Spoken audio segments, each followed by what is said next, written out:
This film that you're about to watch is, I'm afraid, 7 minutes, just over 7 minutes long.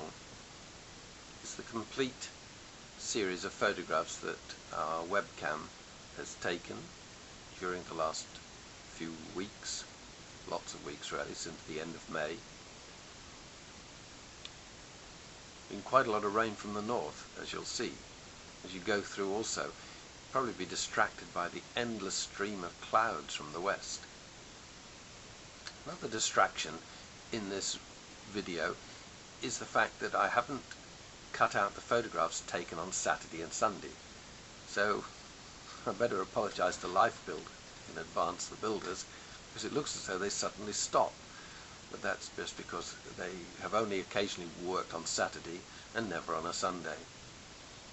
And as you can see, here come the footings, and I think, having lived next door to this has been such an exciting project for us, just every day watching out of the window. A couple of movements of the camera, once when I moved it deliberately, another time when our grandchildren moved. I mean, the grandchildren just loved it, waking up in the morning and looking out of the window and saying, "Grandad, there's another crane outside. It's even bigger than yesterday's."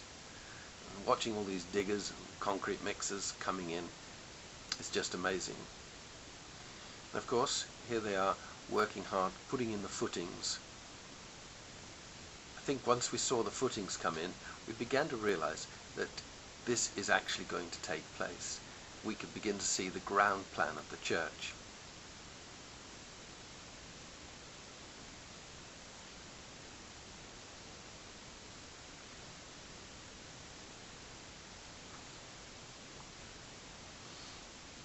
I'm sorry, it's a bit like watching paint dry, isn't it? I'll have to put it through again and speed it up. It's taken me long enough to work out how to do this much. Oh, and did you see there was a sudden jerk? Well, it was rather strange because the camera doesn't show the west end, that's the left side, as we're looking at it, of the church. And they started putting the piles in from the left, and we didn't see them coming in. And then suddenly I thought, good grief, we're missing something here. And so I moved the camera around a bit.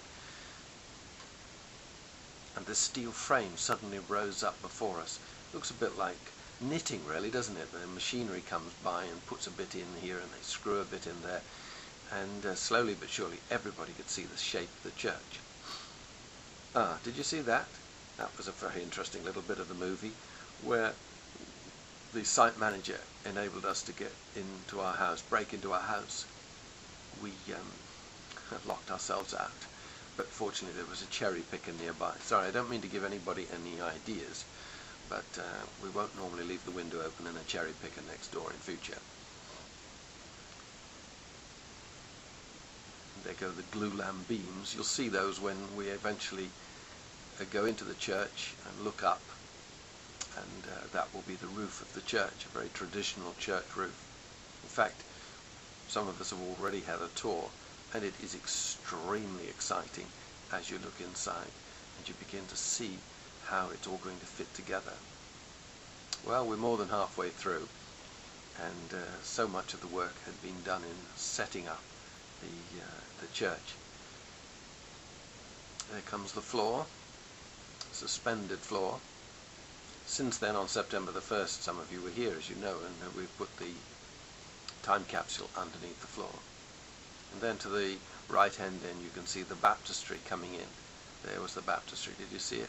They haven't actually put the plastic liner in yet, but they've done everything else but.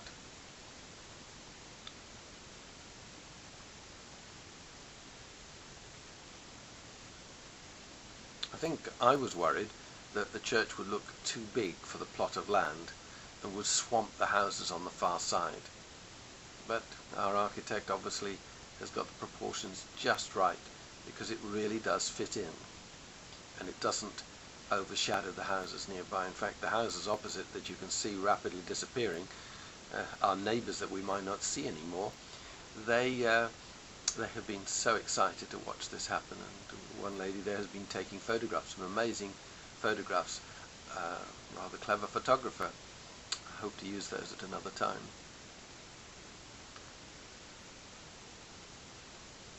And for all of us who drive in and out of this area, coming from either end of Long Furlong Drive, either from the east, that is from the right, or from the west, from the left.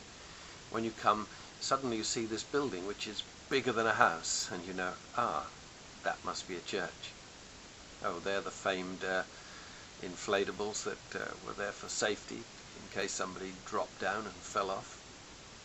And again, we've been so excited by the bricks, because the bricks have really fitted in to the surround, and you begin to see how, yeah, okay, they're posh bricks, they're handmade bricks, slightly cut above the average, and we don't want the church to look that too sophisticated, but we do want it to look good, and look good for a long time to come.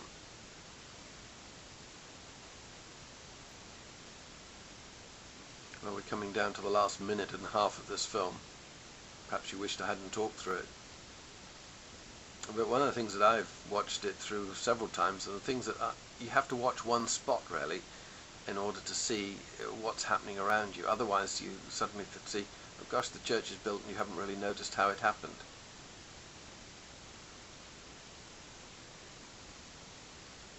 As I probably just said there, we've had a tour round now, and it is really exciting to see the things that we've dreamed of coming to pass.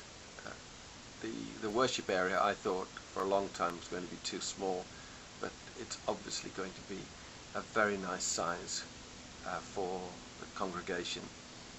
Yes, we can get 150 to 200 people in the main auditorium to the right, and with the extension we can probably get up to 250, 300. Who knows how many people will get in? We'll have to wait and see.